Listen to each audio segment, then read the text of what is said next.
जय हिंद दोस्तों, स्वागत है आप सभी के अपने YouTube चैनल जेस पॉइंट 95 पर। तो दोस्तों आप सभी के लिए एक तहलका सीरीज जो हम चला रहे थे वो फिर से स्टार्ट कर दिया गया है। ये दूसरा वीडियो है आपका। और ये तहलका सीरीज मेन रूप से कहा जाए कि बिहार एसएससी इंटर स्तरीय या दरोगा या बिहार CGL 4 के लिए बहुत ही महत्वपूर्ण होने वाला है दोस्तों। इसके अलावा अन्य भी कई सारे एग्जाम में पूछे जाते हैं, चाहे रेलवे हो, एसएससी हो या बिहार के कोई भी एग्जाम हो, भारत का कोई भी एग्जाम हो, सभी में इस टाइप से क्वेश्चन आता है जिसमें हम चीन के इतिहास को देखेंगे दोस्तों। आज जो है ना, चीन का इतिहास, भारत का पड़ोसी देश को हम देखेंगे। इसका इतिहास जब देखेंगे दोस्तों तो आपको बहुत सारे कन्फ्यूजन दूर हो जाएंगे, काहे कि हम बहुत सारे मटेरियल से इसको बनाने का कोशिश किए हैं। इसमें बहुत सारे चीज़ों को हम इंक्लूड किए हैं जो आपको अभी तक इस टाइप का वीडियो यूट्यूब पर कहीं नहीं मिलेगा। बहुत चीज़ों को हम इंक्लूड किए हैं, आप देखेंगे तो स्वयं आपको पता चल जाएगा। इससे पहले बात करें दोस्तों कि यूट्यूब चैनल पर जेस पॉइंट 95 पर दोस्तों बहुत सारे वीडियो बना कर डाला गया है। एसपीडी के साइंस पूरा डाल दिया गया है, एसपीडी का समान अध्ययन पूरा डाल दिया गया है, जो एसपीडी आपका फाइनल रिवीजन का है।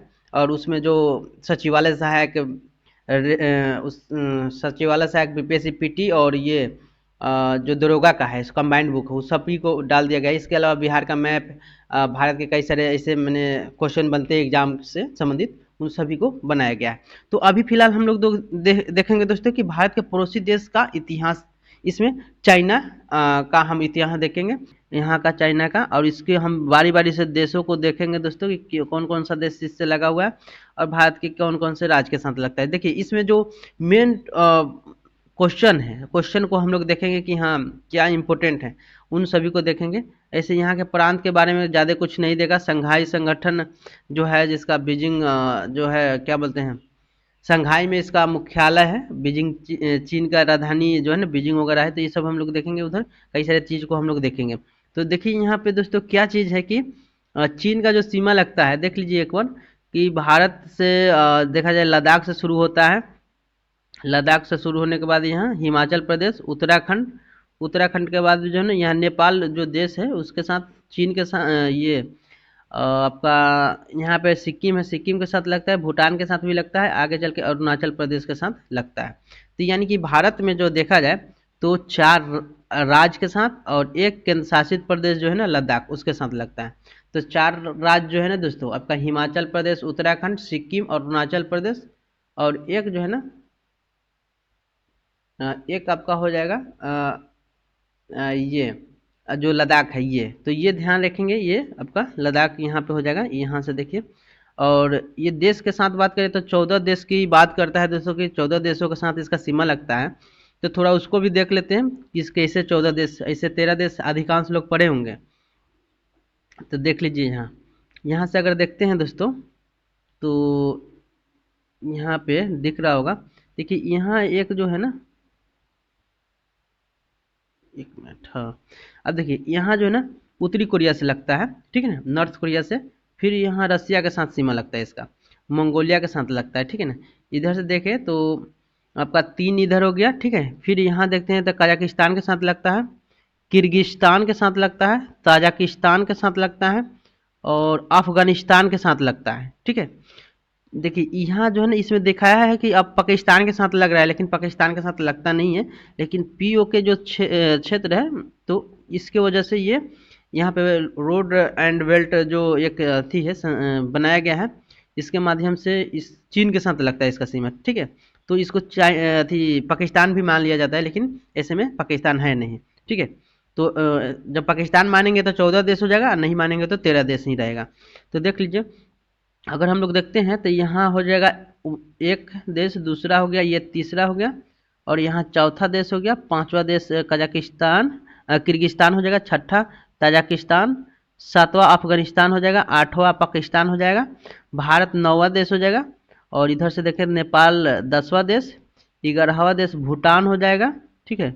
भूटान के बाद में आपका म्यांमार 12वां देश हो जाएगा, लाओस 13वां देश हो जाएगा, और 14वां देश जो है ना वियतनाम हो जाएगा, ठीक ना। ऐसे में जब पाकिस्तान को लेंगे तब ध्यान दीजिएगा। तो इस तरह से आप देख सकते हैं, ठीक है। यहाँ से पूरा हम बता दिए।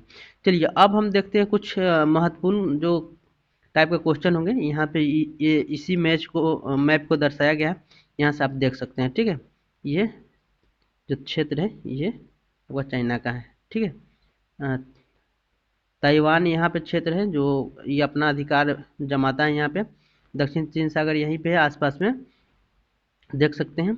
चलिए अब हम लोग इसके इतिहास के बारे में थोड़ा जानेंगे दोस्तों, क्या कि इसका इतिहास कैसे शुरू होता है। ठीक है, क्या है तो यहाँ जो है ना, पुरातात्विक साक्ष्यों के आधार पर चीन में मानव बसाव लगभग जो है ना साढ़े साढ़े 22 साल, मैंने कि लगभग 22 लाख साल जो है ना पहले हुआ था। ठीक है, चीन की सभ्यता जो है ना विश्व की पुरानी सभ्यताओं में से एक है। इसमें देखा जाए तो कौन कौन सी सभ्यता इसके समकालीन थी, तो इसमें जो सिंधु घाटी की जो सभ्यता थी ये थी। सिंधु घाटी की सभ्यता के बाद में आपका देखा जाए मेसोपोटामिया की सभ्यता है, मिस्र की सभ्यता है, या माया की सभ्यता बोलिए। और इसी का जो लिपि है, वो लिपि जो है ना चीन का जो लिपि है जापान, कोरिया, वियतनाम, इन सभी में प्रयुक्त होता है, यानी कि यहाँ का लिपि चलता है। ठीक है, चीन का ही।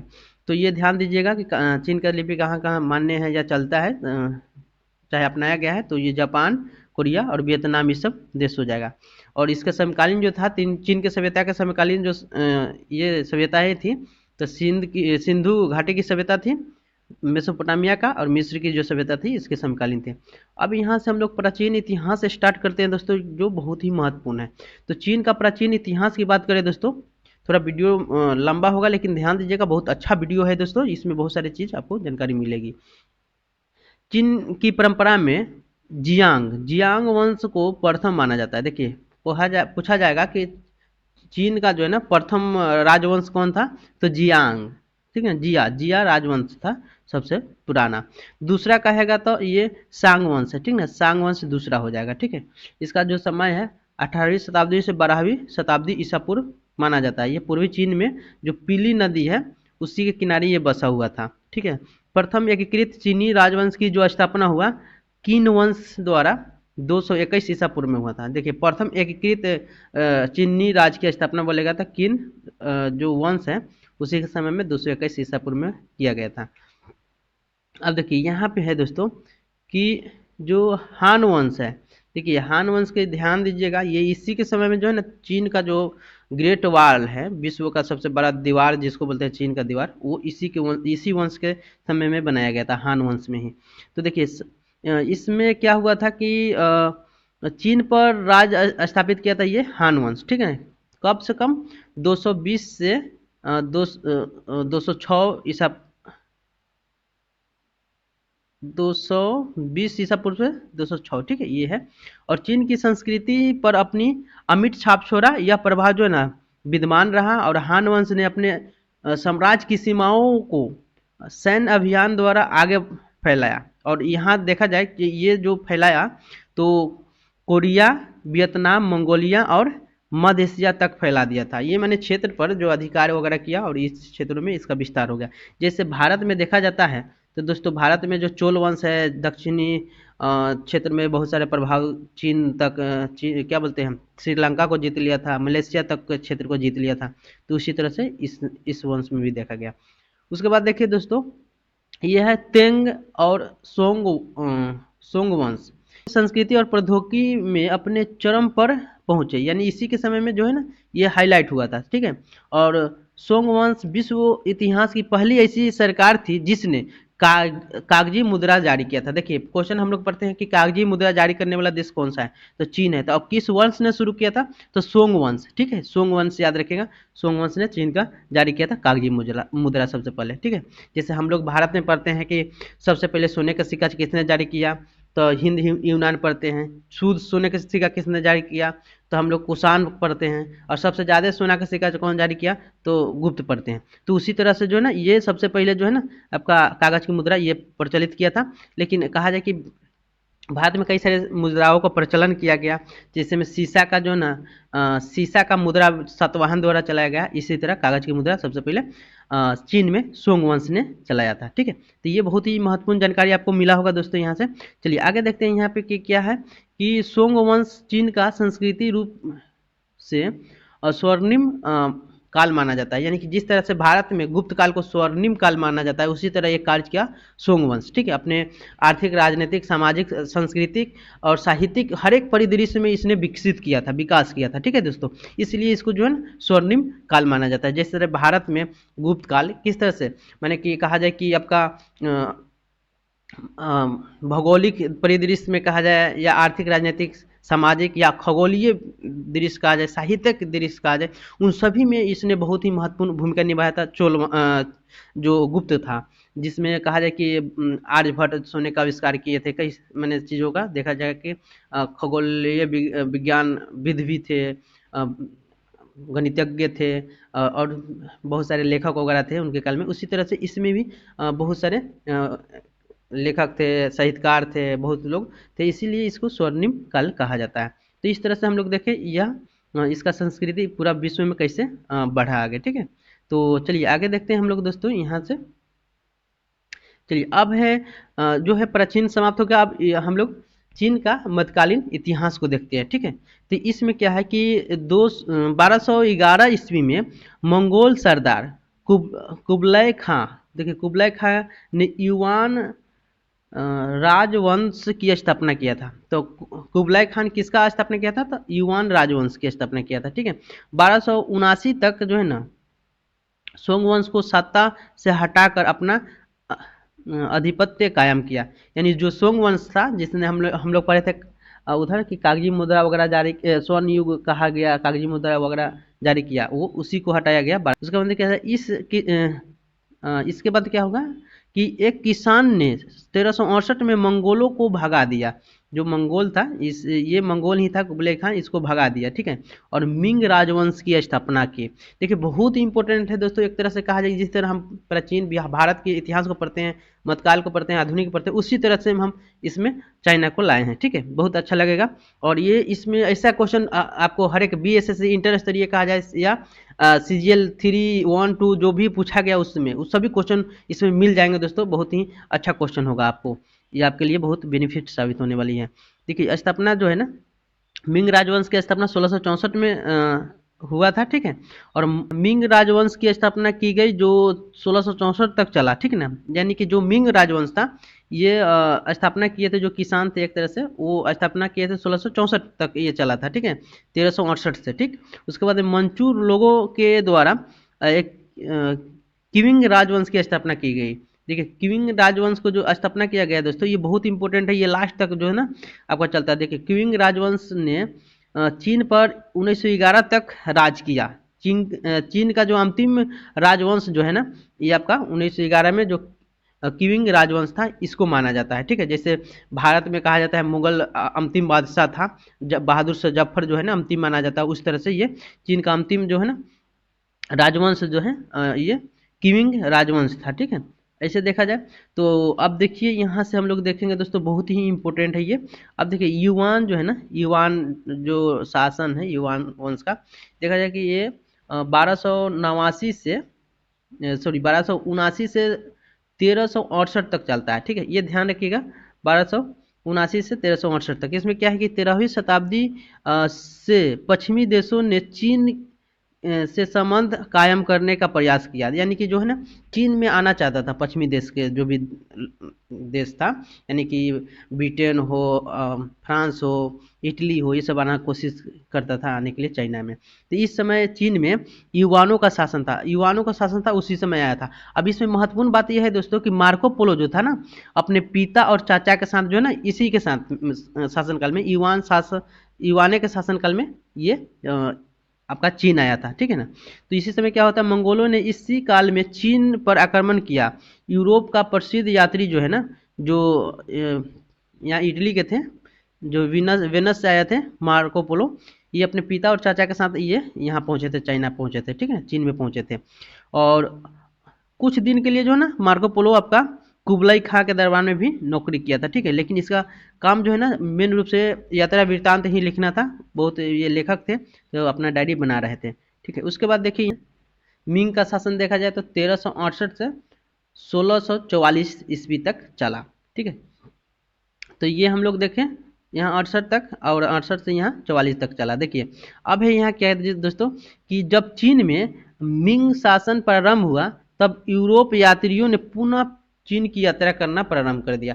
देखिए कहा जाए कि पहले तो आ रहा था लेकिन बीच में मैंने रोक लग गया था, कोई शासक वगैरह नहीं आने दे रहे थे। फिर उसके बाद में इसका जब शासन हुआ मिंग का, फिर ये यूरोप यात्री आना शुरू कर गए, ठीक है ना, आना शुरू हो गया।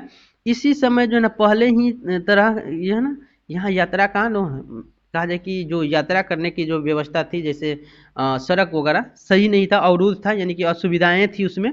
तो 15वीं शताब्दी के उत्तरार्ध में क्या हुआ कि उनके बच्चे खुचे व्यापारिक मार्ग भी जो है ना अवरुद्ध हो गए। यानी पहले जो था यात्रा होती थी चाइना वगैरह, भारत भी लोग आते थे, तो इसमें क्या हुआ कि जब ये एक और जो एक रास्ता खुला हुआ था वो भी बंद हो गया। कब हो गया? तो ये 1453 में तुर्क जाति का एक महान विजेता जो था मोहम्मद द्वितीय, ठीक है ना, मोहम्मद द्वितीय ने कुश्तुनतुनिया पर अधिकार कर लिया और व्यापारिक मार्ग को जो है ना हमेशा के लिए बंद कर दिया। देखिए ये बहुत इंपॉर्टेंट है। कुश्तुनतुनिया पर जो है ना किसने आक्रमण किया था? मोहम्मद द्वितीय किया था। और ये कब किया था? 1453 ईस्वी में किया था। और ये जो व्यापार जो था मध्य एशिया आने के लिए जो व्यापार था वो भी बंद हो गया, मैंने रास्ता बंद हो गया। और इसके कारण क्या हुआ कि यहाँ चीन आना या भारत आना अवरुद्ध हो गया। फिर उसके बाद जो है ना आप लोग पढ़े होंगे कि पुर्तगाली द्वारा क्या होता है कि जो वास्को डिगामा आता है 1498 में, तो बहुत समुद्र घूम कर आता है, पूरा केप कोमोरिन से होते हुए इधर आता है। उसके बाद में आप पढ़े होंगे कि कोलंबस भारत के खोज के लिए निकलता है, चला जाता है अमेरिका में। तो उस समय इसी के बाद जो है ना स्टार्ट होता है, यानी कि इधर अवरुद्ध हो जाता है, कुछ तो दुनिया पर आक्रमण हो जाता है, फिर जो रास्ता है बंद हो जाता है उसके बाद। तो अब देखिए यहाँ पे क्या है दोस्तों कि अब चिंग वंश का जो चिंग जो वंश है इसका शासन आता है 1644 से 1838 तक, ये शासन इसका चलता है चिंग वंश का।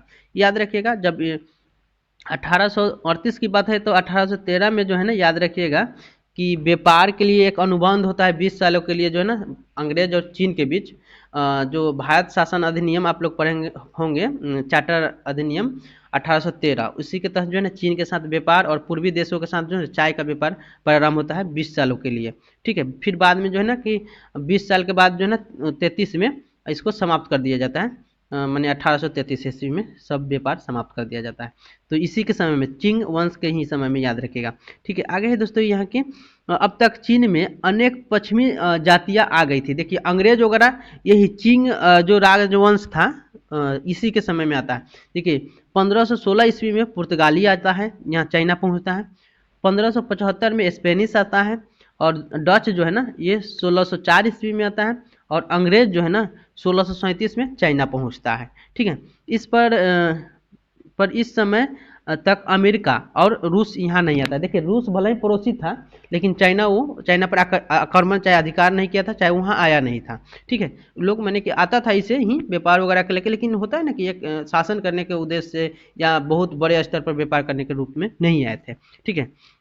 उसके बाद क्या है कि चिंग शासनकाल में ही इनका आगमन हो गया, ठीक है। और देखिए 1644 में मिंग वंश का शासन समाप्त हो जाता है। देखिए ये चिंग वंश था और ये मिंग वंश था, तो मिंग का 44 में शासन समाप्त हो जाता है, ठीक है। अब यहाँ पे हम लोग देखते हैं दोस्तों कि 220 से 226 ईसा पूर्व में, 26 नहीं होगा यहाँ, ईस्वी होगा, ठीक ना, में चीन में प्रथम सम्राट किन शी हुआन द्वारा बनाई गई दीवार सभी दीवारों में से सबसे ज़्यादा ये था, प्रसिद्ध था। देखिए यहाँ जो है ना 0 होना चाहिए, यानी कि कहा जाए तो अगर ये ईसा पूर्व में अगर है तो ये होना चाहिए 0, ठीक है। तो ये किन शी हुआन याद रखिएगा। इसी के समय में जो है ना, इसी के समय में जो ग्रेट वार है, चीन का सबसे बड़ा दीवार कहते हैं, दुनिया का सबसे बड़ा दीवार, वो इसी के समय में किन शिन हुआन के समय में बना था। और ग्रेट वार का जो है ना सबसे प्रसिद्ध और संरक्षित हिस्सा जो है ना मिंग राजवंश जो था, मिंग राजवंश ये 14वीं से 17वीं शताब्दी में बनाया था। जो मिंग राजवंश हम लोग यहाँ पढ़े थे दोस्तों, देखिए लास्ट में क्या है 1644 में इसका पतन हो जाता है। तो ये मिंग राजवंश इसका जो है ना सबसे पहले शुरुआत जो किया था किंग शिन हुआंग किया था, ठीक है। लेकिन इसको सबसे बड़ा संरक्षण प्रदान किया और सुरक्षित बनाया जो आपका मिंग राजवंश बनाया था। ठीक है, ये ध्यान दीजिएगा, ये बहुत इंपॉर्टेंट है। चलिए, अब मध्यकालीन भी समाप्त हो गया, अब आधुनिक में आते हैं हम लोग। देखिए, चीन का आधुनिक इतिहास देखा जाए दोस्तों तो बहुत ही महत्वपूर्ण है ये। देखिए, उसमें जो आपको ज़रूरी का चीज़ है दोस्तों, हमने उसी को इंक्लूड किया, क्योंकि आपको बिहार एसएससी या बिहार दरोगा या बिहार सीजीएल 4 के लिए या अन्य एग्जाम में जो है ना आपको पूछा जाता है। भारत के एग्जाम में, भारत के कोई भी विभिन्न एग्जामों में जो क्वेश्चन पूछी जाती है चीन से, उसको हम इंक्लूड किए हैं दोस्तों। अब हमें लगता है, जहाँ तक ये अगर पढ़ लेते हैं सही से, एक बार ना दो बार देख लीजिए वीडियो बढ़िया से, और आपको बहुत ही बेनिफिट इससे होगा दोस्तों। चलिए, चीन का आधुनिक इतिहास जो है ना ये कहा जाए कि ये स्टार्ट होता है, इसमें है कि आधुनिक इतिहास में देख ही रहे हैं कि हाँ, अंग्रेज वगैरह आया, बहुत सारे क्षेत्रों पर अधिकार किया, फिर उसमें क्या हुआ कि कई सारे क्षेत्रों को वो जीत लिया, और इसके साथ अफीम का युद्ध, कौन कौन सा बहुत सारे युद्ध लड़े गए, सभी को हम लोग देखेंगे। कहा जाए कि चीन जो है ना एक तरह से भारत के पड़ोसी देश है, और पड़ोसी देश में कहा जाए कि एशिया का अजगर बोला जाता है इसको, विश्व का सबसे बड़ा जनसंख्या वाला देश है ये, और क्षेत्रफल में देखा जाए तो तीसरा नंबर पर आता है, रूस और कनाडा के बाद। ठीक है, तो इसका इतिहास का शुरुआत देखा जाए दोस्तों तो ये होता है, ये मंचू राजवंश जो है ना इसका पतन होता है आपका 1911 ईस्वी में, जो शुरू में भी हम लोग देखे थे।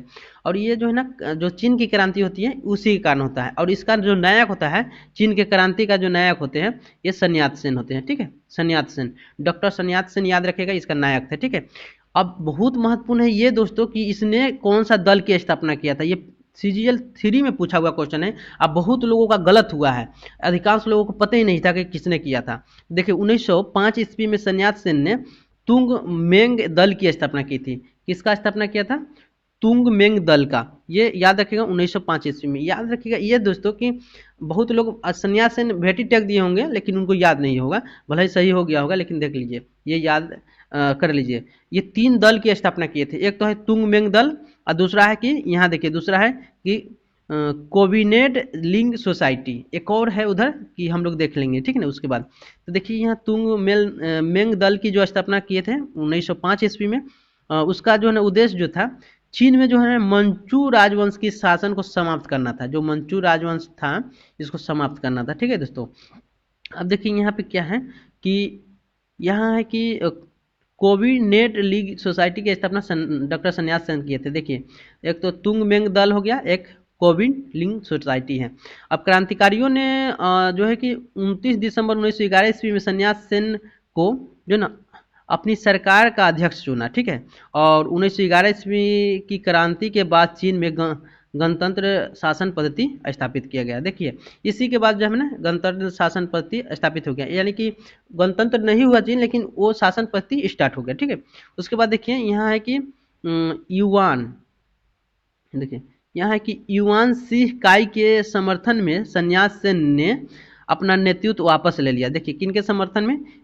युआन शी काई के समर्थन में। उसके बाद में 1912 ईस्वी में sun यat-sen ने, देखिए एक और पार्टी यहाँ है, 1912 में एक गठन करते हैं, कुआमिंगतांग, याद रखिएगा, कुआमिंगतांग पार्टी का यह स्थापना करते हैं। महत्वपूर्ण पार्टी है sun यat-sen का, क्योंकि आप देखे हैं कि पूछा है, तो ये तीनों पार्टी का याद रखिएगा। इसी पार्टी के पुनर्गठन के लिए सेन ने माइकल बोरोदिन को आमंत्रित किया था। तो अब कहा जाएगा, क्वेश्चन पूछेगा कि माइकल बोरोदिन को किस पार्टी के गठन के लिए, पुनर्गठन के लिए आमंत्रित किया गया था? तो कुआमिंगतांग पार्टी को गठन के लिए आमंत्रित किया गया था, और डॉक्टर sun यat-sen किए थे। आगे दोस्तों कि डॉक्टर sun यat-sen के 3 सिद्धांत थे। अब ये सिद्धांत जैसे देखा जाए कि अलग अलग लोगों को अलग अलग सिद्धांत रहता है, जैसे रूसो का अलग सिद्धांत था, कार्ल मार्क्स का अलग सिद्धांत था, उसी तरह जो है ना डॉक्टर sun यat-sen का सिद्धांत है। इनका सिद्धांत जो था कि राष्ट्रवाद, लोकतंत्रवाद और सामाजिक न्याय, ये 3 इनका सिद्धांत था। सॉरी, राष्ट्रवाद, लोकतंत्रवाद और सामाजिक न्याय, ये 3 था। और डॉक्टर sun यat-sen को चीन का राष्ट्रपिता कहा जाता है। ये आगे चल के चीन का जो है ना प्रथम राष्ट्रपति भी बनते हैं, इनको चीन का राष्ट्रपिता कहते हैं, जिस तरह महात्मा गांधी को भारत का राष्ट्रपिता कहते हैं। चलिए आगे है दोस्तों कि डॉक्टर sun यat-sen की मृत्यु 1925 ईस्वी में हो गई। ठीक है, डॉक्टर sun यat-sen की मृत्यु के बाद जो है ना चियांग काई शेक 1926 ईस्वी में कुआमिंगतांग पार्टी का नेतृत्व संभाला। देखिए, इनकी मृत्यु के बाद 1 साल के बाद जो है ना कुमामिंगतांग पार्टी का जो है ना नेतृत्व किसने संभाला, तो चियांग काई शेक। ये बहुत इंपॉर्टेंट है, याद रखिएगा। इनके बाद यही नेतृत्व किए थे। और 1925 को हुनान के विशाल किसान आंदोलन का नेतृत्व भी किसने किया था, तो माओ से तुंग किया था, याद रखिएगा। 1925 ईस्वी में जो हुनान के विशाल किसान आंदोलन हुआ था, माओ से तुंग जो है इसका नेतृत्व किया था, ठीक है। और माओ से तुंग की जो जन्म है, याद रखिएगा, 1893 में जब महात्मा गांधी कहाँ जाते हैं, अफ्रीका जाते हैं, उसी समय इनका जन्म हुआ था माओ से तुंग का। ये हुनान में ही हुआ था, ठीक है। और चियांग काई शेक ने केंद्रीय सरकार की सत्ता नानकिंग में संभाली थी। देखिए, चियांग काई शेक कहाँ से संभाला था, नानकिंग में। याद रखेगा, नानकिंग जो है ना सूती वस्त्र वाला क्षेत्र है ये चाइना का, ठीक है ना। और ये याद रखिएगा, बहुत इंपॉर्टेंट है। चियांग काई शेक ने अपनी सरकार की स्थापना जो है ना फार्मोसा में किया था, देखिए फार्मोसा में ये किया था। और सत्ता जो संभाला था नानकिंग में संभाला था, ठीक है। सरकार की स्थापना फार्मोसा में। चलिए, ये सब क्वेश्चन पूछेगा अगर तो हो सकेगा क्वेश्चन बन जाएगा। देखिए, सामंतवादियों के दमन करने के लिए चियांग काई शेक ने ब्लू शर्ट आतंकवादी दल की स्थापना किया था। अब क्वेश्चन पूछा जा सकता है कि ब्लू शर्ट आतंकवादी दल का स्थापना किसने किया था, तो चियांग काई शेक, ठीक ना, चियांग काई शेक किए थे। देखिए, चियांग काई शेक से संबंधित जो है क्वेश्चन याद रखिएगा। ये जो है ना पार्टी को जो है ना क्वांगतांग पार्टी को जो है ना 1926 में संभाले थे सन्याल सेन की मृत्यु के बाद, ठीक है। यहाँ पे देख लीजिए, यहाँ संभाले थे इनकी मृत्यु के बाद। उसके बाद जो है ना ये सरकार जो बनाए थे, ये केंद्रीय सरकार की सत्ता जो है नानकिंग में संभाली थी। नानकिंग जो है ना, नानकिंग के संधि भी हम लोग देखेंगे। अफीम के प्रथम युद्ध होता है तो यहीं पे संधि होता है, तो नानकिंग के संधि कहलाता है वो। आगे है कि चियांग काई शेक ने अपनी राजधानी जो है ना अपनी सरकार की स्थापना जो है ना ये फार्मोसा में किया था। चलिए, यहाँ से हो गया हम लोगों का। अब यहाँ देखते हैं दोस्तों कि चियांग काई शेक का जो एक दल स्थापित किया था ब्लू शर्ट आतंकवादी दल, ठीक है, तो ये ध्यान दीजिएगा। उसके बाद में माओ से तुंग केन के नेतृत्व में 1 अक्टूबर 1949 ईस्वी में क्या हुआ था, जनवादी गणराज्य की स्थापना की गई चीन में, ठीक है ना। चीन में जो है ना गणराज्यवादी जनवादी गणराज्य की स्थापना जो है ना 1 अक्टूबर 1949 को किया गया था, ठीक है। और चीन साम्यवादी गणतंत्र का प्रथम अध्यक्ष जो बना माओ से तुंग ही बना था, ठीक है ना। साम्यवादी गणतंत्र का जो है ना प्रथम अध्यक्ष चीन में माओ से तुंग बना था। चीन जनवादी गणराज्य का प्रथम जो प्रधानमंत्री थे ये चाउ एन लाई थे, ठीक ना, चाउ चाउ एन लाई, ठीक। ये प्रथम ये याद रखिएगा, प्रथम प्रधानमंत्री याद रखिएगा यहाँ के ये थे। और प्रथम राष्ट्रपति की बात करें तो आपका डॉक्टर सन्याल सेन थे। चीन की जनवादी राज्य की राजधानी हुनान थी, ठीक है। ये बहुत इंपॉर्टेंट है। चीन के जो जनवादी गणराज्य था इसका राजधानी जो था हुनान था। चलिए, अब है इधर दोस्तों, बहुत ही कम ही है दोस्तों, खुले द्वार की नीति को चीन ने अपनाया था। बहुत इंपॉर्टेंट क्वेश्चन सब है। क्वेश्चन पूछता है कि खुले द्वार की नीति किसने अपनाया था, चीन ने अपनाया था। चीन के द्वारा चीन के द्वार खोलने का जो श्रेय है, देखिए ब्रिटेन आया था इसका द्वार खुलवा दिया, चीन का द्वार को खुलवा दिया। और खुले द्वार की नीति का जो है ना प्रतिपादन ये किया था जॉन हे, ठीक है, जॉन हे किया था, याद रखिएगा, जॉन हे। उसके बाद है दोस्तों कि जो है ना चीन एशिया का मरीज के नाम से जाना जाता है। देखिए, चीन को जो है ना एशिया का मरीज कहते हैं, इसको अजगर भी बोलते हैं। और यहाँ सबसे ज़्यादा जनसंख्या है। चीन की कम्युनिस्ट पार्टी की स्थापना 1921 ईस्वी में किया गया था। ये वेरी वेरी इंपॉर्टेंट है दोस्तों। 1921 ईस्वी में चीन कम्युनिस्ट पार्टी की स्थापना किया गया था। ये बहुत इंपॉर्टेंट है। अब देखिए कौन किया था, तो 1921 ईस्वी में चेन डिक्यू और ली दाझाओ ने सोवियत संघ की कम्युनिस्ट पार्टी के सुदूर पूर्वी ब्यूरो और कम्युनिस्ट इंटरनेशनल के सुदूर पूर्वी ब्यूरो की मदद से चीन कम्युनिस्ट पार्टी की स्थापना का नेतृत्व किया था। यानी कि स्थापना यही दोनों किया था, याद रखेगा। कौन किया था, तो आपको याद रखना है कि चेन डिक्यू, ठीक ना, चेन डक्सियू और ली दाझाओ, ये दोनों किए थे 1921 ईस्वी में, ठीक है। ये हो गया आपका चीन का जो कम्युनिस्ट पार्टी है उसका स्थापना। और ये रूस के जो क्षेत्र था उससे संबंधित था, पूर्वी क्षेत्र से नेतृत्व में ये किया था, ठीक है। अब है दोस्तों, ये बहुत इंपॉर्टेंट है, इससे हमेशा क्वेश्चन पूछा जाता है। अगर इसको ध्यान से नहीं देखेंगे तो फिर दिक्कत है। आप प्रीवियस ईयर का क्वेश्चन उठा के देख लीजिए, ये सब क्वेश्चन मिलेगा आपको वहाँ। देखिए, प्रथम अफीम युद्ध जो है 1839 में स्टार्ट हुआ था और ये 1842 तक चला था, यानी लगभग 3-4 साल तक चला था, 3 साल तक चला था ये, ठीक है ना। और ये इसको जो है प्रथम अफीम युद्ध जो समाप्त हुआ, जो हुआ था प्रथम अफीम युद्ध, याद रखिएगा, चीन और अंग्रेज के बीच में हुआ था, ठीक ना, अफीम के लेके ही हुआ था। और ये नानकिंग जो क्षेत्र था वहीं पे संधि हुई थी, नानकिंग की संधि के तहत प्रथम जो अफीम युद्ध था ये समाप्त हुआ था। और ये 29 अगस्त इसको ये संधि हुई थी और समाप्त कर दिया गया था। फिर एक द्वितीय अफीम युद्ध होता है, ये होता है 1856 से 1860 के बीच में होता है, ठीक है दोस्तों। और ये तियांगजिन की संधि के तहत इसको समाप्त किया जाता है। देखिए, ये बहुत इंपॉर्टेंट है, ये द्वितीय जो है ना, ये पूछा हुआ क्वेश्चन है। द्वितीय जो आपका अफीम युद्ध है, ये पूछा हुआ क्वेश्चन है।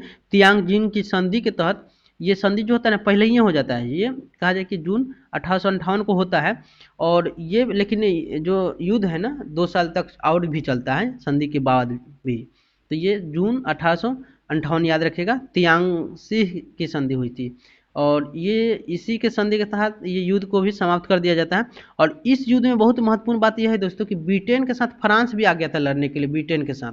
और ये क्या हुआ था कि चीन अकेले पड़ गया था। इस स्थिति में चीन दोनों युद्ध में हार गया था। तो दोनों युद्धों में चीन की पराजय हुई और चीनी शासक को अफीम का अवैध व्यापार सहना पड़ गया, यानी कि जो व्यापार होता था अफीम का अवैध व्यापार, उसको सहना पड़ गया। नानकिंग की संधि अफीम का प्रथम युद्ध, ठीक है ना। फिर तियांगजिन की संधि जो हुआ था ये द्वितीय युद्ध में हुआ था, ठीक है ना। दोनों याद रखिए, बहुत इंपॉर्टेंट है, ये दोनों पूछता है आपको।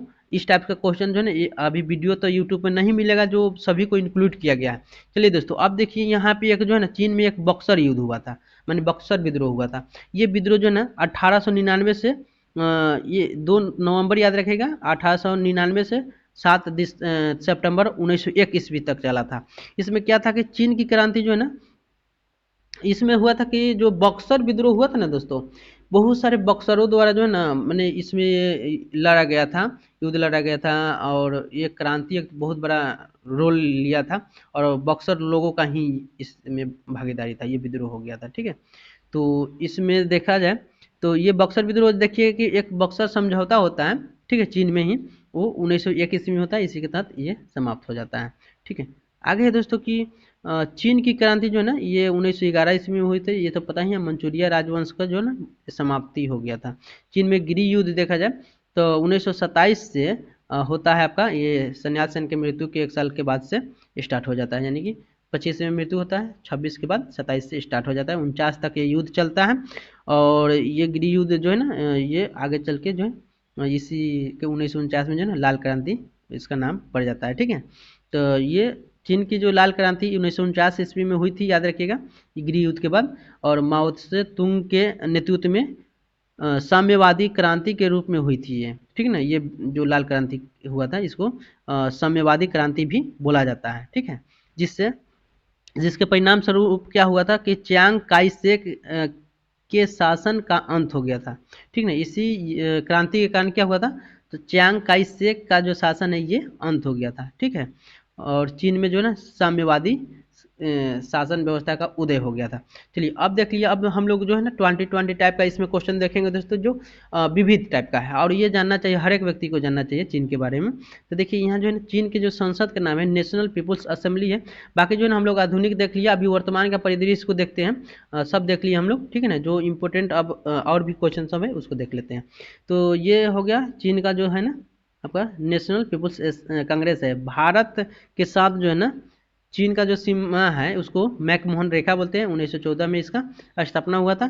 चीन के साथ जो 14 देशों का सीमा लगता है उसका नाम हम उधर जिक्र कर दिए, बता भी दिए थे आपको। और चीन का जो भाषा है वो मंदारिन है। और चीन का जो खोज किया है मार्को पोलो किया था, ठीक है। वेनिस यात्री थे, यानी इटली के थे। मार्को पोलो अपने चाचा और पापा के साथ यहाँ आए थे, ठीक है। उसके बाद देखें दोस्तों कि चीन की राजधानी जो है ना ये बीजिंग है, जिसको पेकिंग भी बोलते हैं। मुद्रा युआन है या रेनमिनबी भी बोलते हैं इसको। 1813 ईस्वी के चार्टर अधिनियम जो है ना, इसमें क्या हुआ था, अंग्रेज का चीन के साथ और पूर्वी देशों के साथ चाय का व्यापार प्रारंभ हो गया था, स्टार्ट हो गया था, ठीक है। चीन और पूर्वी देशों के साथ। आगे है दोस्तों कि इसको जो है ना 1833 के तहत, 1813 हो गया वो, 1833 के चार्टर अधिनियम जो आता है इसी के तहत जो है ना सभी व्यापारों को समाप्त कर दिया जाता है, ठीक है ना। वो लॉर्ड विलियम बेंटिंक के समय में। अब यहाँ देखिए राष्ट्रीय चीज़ों को देखते हैं कि चीन का जो है, यहाँ देखिए क्या है कि राष्ट्रीय पशु जो है चीन का पंडा है, राष्ट्रीय पक्षी जो है ना रेड क्राउन क्रेन है, और खेल जो है टेबल टेनिस है, और राष्ट्रीय वृक्ष जो है जिनकांगो है, और चीन का मैनचेस्टर शंघाई को बोलते हैं दोस्तों।